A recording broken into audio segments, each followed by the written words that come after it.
Hey guys, मैं हूँ शीरिन और आपका स्वागत है मेरे YouTube चैनल बी एक्सप्लेनेशन पर। तो आज हम एक नए कोरियन ड्रामा को एक्सप्लेन करने जा रहे हैं जिसका नाम है हार्ट बीट। तो ये कहानी होने वाला है एक वैम्पायर की जो अपने पहले प्यार के लिए वैम्पायर से इंसान बनना चाहता था। उसे इंसान बनने के लिए काफी मुश्किलों का सामना करना पड़ता है। क्या आखिर वो एक इंसान बन पाता है या नहीं, जानने के लिए मेरे साथ बने रहिए। तो एपिसोड के स्टार्टिंग में हमें एक लड़का और लड़की को भागते हुए देखते हैं। ये लड़की इस जगह की प्रिंसेस होती है और ये लड़का एक वैम्पायर। इनके पीछे 4 लोग पड़े हुए थे। ये लोग उन्हें पकड़ने के लिए आ रहे थे। ये वही 4 लोग होते हैं जिन्हें सबकी जिंदगी में टांग अड़ाना होता है। ये 4 लोग उन्हें पकड़ के उन्हें मार देना चाहते थे क्योंकि इनसे एक इंसान और एक वैम्पायर का प्यार देखा नहीं जाता था। क्यों भाई, तुम्हें क्या प्रॉब्लम है? वो एक इंसान से प्यार करे, गॉब्लिन से प्यार करे या फिर एक नाइनटेल फॉक्स से? तुम अपना काम करो और उन्हें अपनी जिंदगी जीने दो। तो हमारे वैम्पायर भैया का नाम होता है सन ऊ चार्ल। तो यहाँ भागते हुए हमारी प्रिंसेस गिर जाती है। अब यहाँ वो 4 लोग आ जाते हैं और इन्हें घेर लेते हैं। वो इन्हें मारने ही वाले होते हैं तब अपने वैम्पायर भैया अपनी आंखें चमकाकर अपने गर्लफ्रेंड को लेके आसमान में उड़ जाते हैं। अरे वैम्पायर भैया, अगर आपको पता था अब उड़ के इन 4 लोगों से पीछा छुड़ा सकते थे तो आप अब तक भाग ही क्यों रहे थे? बेचारी हमारी प्रिंसेस खामखा गिर गई।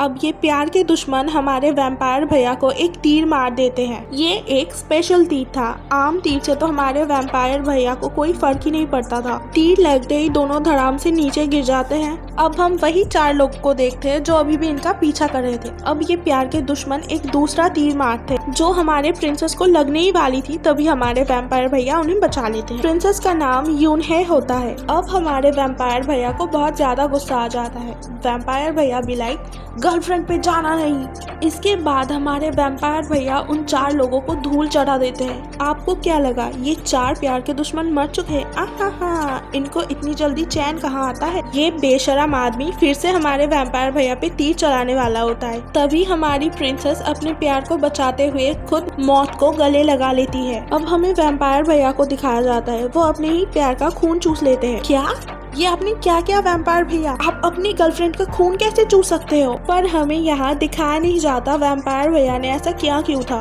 अब हम फिर से हमारे वैम्पायर भैया को देखते हैं। ये 90s का समय था। उनकी गर्लफ्रेंड को गुजरे हुए काफी ज्यादा साल हो चुके थे। तो वैम्पायर भैया यहाँ अपनी फ्यूनरल करा रहे थे पर हमें नहीं पता है वो ऐसा क्यों कर रहे। तो यहाँ हम संघे नाम के एक दूसरे वैम्पायर को देखते हैं। यहाँ दंगसब नाम का एक और वैम्पायर था। ये दोनों हमारे वैम्पायर भैया के दोस्त थे। हमें यहाँ पता नहीं होता है वो जिंदा होते हुए अपना फ्यूनरल क्यों मना रहे थे। ये हमें आगे पता चलेगा। यहाँ हम एक और आदमी को देखते हैं जिनका नाम बटलर जो होता है। बटलर जो वैम्पायर भैया के मैंशन का केयर टेकर था।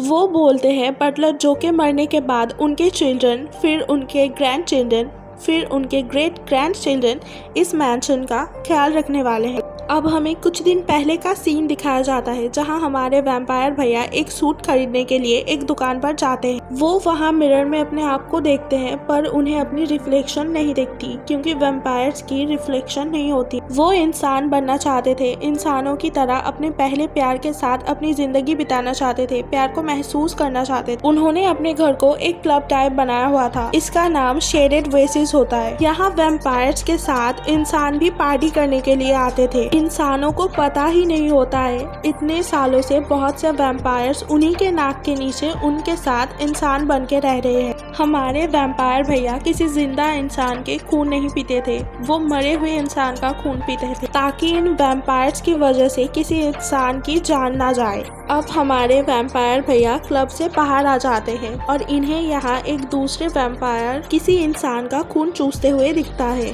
यहाँ हमारे वैम्पायर भैया गुस्से में उस दूसरे वैम्पायर को बोलते हैं हम किसी इंसान को नहीं मार सकते। तब वो दूसरा वैम्पायर बोलता है मैंने उसे मारा नहीं है, मैं बस फ्रेश ब्लड टेस्ट कर रहा था। अब हम कुछ और वैम्पायर्स को एक साथ देखते हैं जो हमारे वैम्पायर भैया के बारे में बोल रहे थे। ये कैसा वैम्पायर है?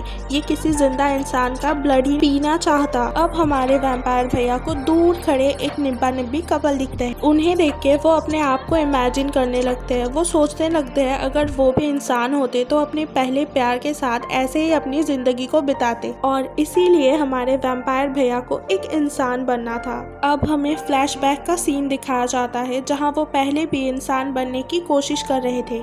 कभी वो धूप में जाके खड़े हो जाते थे तो कभी प्याज और लहसुन खाने लगते थे, क्योंकि हमें पता है एक वैम्पायर ना तो कभी धूप में जा सकता है ना ही कभी प्याज और लहसुन खा सकता है। पर इसके बावजूद वो टेम्पल जाते थे और प्रार्थना करते थे कि भगवान उन्हें इंसान बना दे। ऐसे ही दिन बीतते जाते हैं, पर ये वैम्पायर भैया इंसान बन ही नहीं रहे थे। हमारे वैम्पायर भैया को एक कैट दिखते हैं, वो इस कैट को खाना खिलाने जाते हैं। तभी हमें पता चलता है ये कैट असल में एक कैटमैन है। इनका नाम यांग नाम होता है। इस कैटमैन को देखने के बाद हमारे वैम्पायर भैया के तो तोते उड़ जाते हैं। ये कैटमैन पहले तो एक नॉर्मल कैट हुआ करते थे, इसके बाद अचानक ही एक दिन ये इंसान बन गए। पर इंसान बनना इतना ज्यादा आसान नहीं था। इंसान बनने के लिए एक लंबे से प्रोसेस को फॉलो करना पड़ता, पर हमारे वैम्पायर भैया इस लंबे से प्रोसेस को फॉलो करने के लिए रेडी हो जाते हैं, क्योंकि जब उनका पहले प्यार की मौत हुई थी वो फिर से वापस आएगी और हमारे वैम्पायर भैया को ढूंढ लेगी। इसके बाद दोनों खुशी खुशी अपनी जिंदगी बिताएंगे। प्रिंसेस ने वैम्पायर भैया को अपनी खून चूसने के लिए बोला था ताकि वो अपने पहले प्यार को याद रख सके, और इसीलिए उस दिन वैम्पायर भैया ने प्रिंसेस की खून चूसा था। वो ये सब कैटमैन को बोल रहे होते हैं। इसके बाद कैटमैन उन्हें उस लंबे से प्रोसेस के बारे में बोल देते हैं। इंसान बनने के लिए तुम्हें 100 साल तक कॉफिन के अंदर रहना होगा, ना ही तुम उससे बाहर आ सकते हो और ना ही किसी से मिल सकते हो। बेसिकली तुम्हें प्रिटेंड करना होगा कि तुम मर चुके हो और 100 साल पूरे होने के बाद तुम एक इंसान में बदल जाओगे। इसीलिए हमारे वैम्पायर भैया ने अपनी फ्यूनरल को अरेंज किया था। इसके बाद वैम्पायर भैया कॉफिन के अंदर चले जाते हैं और 100 साल तक इंतजार करने लगते हैं। अब हमें 2022 का सीन दिखाया जाता है। यहाँ 100 साल बीतने वाले थे और ये हमारे ड्रामा का मेन लीड कैरेक्टर होती है। इसका नाम जून इन हे होता है। तो हमारी इन्हे दीदी अकेली रहती थी और इनके पास ज्यादा पैसे नहीं थे। वो बड़ी मुश्किल से अपनी जिंदगी गुजार रही थी। वो एक सैमन के घर रेंट पे रहती थी। वो सैमन से कंप्लेन करने आई थी कि उसके रूम की हीटर खराब हो गई है, पर ये सैमन इन्हे दीदी की बात को ज्यादा सीरियस नहीं लेते और अंदर चले जाते हैं। अब हम इन्हे दीदी को एक हाई स्कूल जाते हुए देखते हैं। वो यहाँ एज ए स्कूल डॉक्टर काम करती थी। अचानक ही एक औरत आके उनके बाल को पकड़ के खींचने लगती है। अरे पागल औरत, क्या कर रही हो? हमारी इन्हे दीदी को दर्द होगा। और ये औरत इन्हे दीदी की बाल नोच लेती है। अब सबको प्रिंसिपल के ऑफिस में दिखाया जाता है, जहाँ ये औरत बोलती है इन्हें मैडम ने इनकी बच्ची के बाल काट दिए थे, इसीलिए उन्होंने भी इन्हें मैम की बाल नोच लिया। तब हमारी इन्हें दीदी बताती है और हमें फ्लैशबैक का सीन दिखाया जाता है। ये स्टूडेंट को क्लास में बुली कर दिया गया था। इसके बालों में च्युइंगम लगी हुई थी, इसीलिए इन्हें दी को इसके बाल काटने पड़े। इस बात को सुनने के बाद उस औरत को रिग्रेट होने लगता है और वो हमारी इन्हें दीदी से माफी मांगती है। अब हम दंग सबको देखते हैं, जो कि खुद भी एक वैम्पायर था, पर इनकी फाइनेंशियल कंडीशन ठीक नहीं थी। वो अपना रेंट तक नहीं भर पा रहे थे। यहाँ हम संघे नाम के बंदे को भी देखते हैं। इन्होंने 100 साल तक फ्रेश ह्यूमन ब्लड नहीं पिया था। यहाँ हमें पता चलता है 100 साल पूरे होने में अब बस 2 दिन ही बाकी थे। रात को हमारी इन्हें दीदी जब वापस आ रही थी, तब इन्हें वो सैमन जल्दबाजी में कहीं जाते हुए दिखता है। वो इनसे पूछती है, आप इतनी जल्दबाजी में कहाँ जा रहे हो? तभी वो सैमन बोलता है, मुझे कुछ काम है, मैं जल्दी वापस आ जाऊंगा, तुम ध्यान रखना। अब हम इन्हें दी को देखते हैं, जो बहुत ज्यादा अपसेट थी, क्योंकि इनका दिन कितना बुरा गया था ये तो हम सब ने देखा था। और यहाँ हमें पता चलता इन्हें दीदी के पापा 5 साल से मिसिंग है। इसके बाद इन्हें दीदी सो जाती है। अब हम दोशिक नाम के एक बंदे को देखते हैं, जो कि एक रियल स्टेट डेवलपमेंट स्पेसिस्ट होता है। अब हम अगले दिन सुबह का सीन देखते हैं, जहाँ इन्हें दीदी के घर में कोई नॉक कर रहा था। जब वो बाहर जाती है तब उन्हें पता चलता है ये सैमन अपने घर को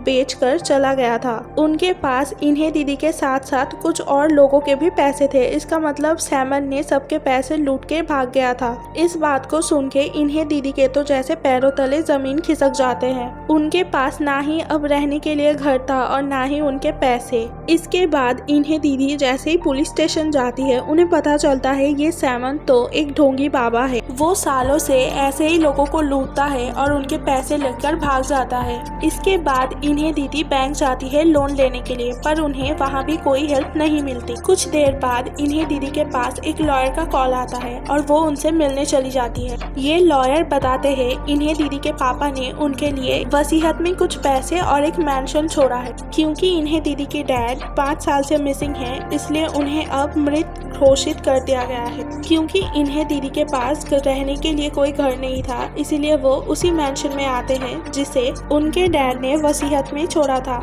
गेस व्हाट, ये मैंशन वही वैम्पायर भैया का घर होता है। ये घर काफी ज्यादा बड़ा था और क्रीपी भी। हमारी इन्हें दीदी घर को एक्सप्लोर करते करते उसी रूम थी है जिस रूम में वैम्पायर भैया 100 साल से उस कॉफिन के अंदर रह रहे हैं। वो इस कॉफिन को खोल देती है और हमारे वैम्पायर भैया जग जाते हैं। जैसे ही वो कॉफिन से बाहर आते हैं वैसे ही चारों तरफ कैंडल्स जलने लगती है। वैम्पायर भैया को लगता है 100 साल पूरे हो चुके हैं और अब वो एक इंसान है, पर 100 साल पूरे होने में अभी भी एक दिन बचा हुआ था जो कि उन्हें नहीं पता था। वो इन्हें दीदी से शुक्रिया कहते हैं क्योंकि उन्हें लगता है बटलर जो कि ग्रेट ग्रैंड चिल्ड्रन है इन्हें दीदी जो इस मैंशन को इतने सालों से संभालती आ रही है। पर इन्हें दीदी को इनकी कोई बात समझ ही नहीं आ रही थी। उन्हें लग रहा था कि वैम्पायर भैया एक चोर उचक्का है। वैम्पायर भैया इन्हें बता रहे होते कि मैं 100 साल से सो रहा था ताकि मैं एक इंसान में बदल जाऊं, पर इन्हें दीदी को इनकी किसी बात पे यकीन ही नहीं था। इन्हें दीदी वैम्पायर भैया को घर से बाहर निकालना चाहती थी, पर तभी वैम्पायर भैया नोटिस करते हैं इन्हें दीदी के हाथ से खून निकल रहा है, जिससे उनके मन में लालच आ जाता है।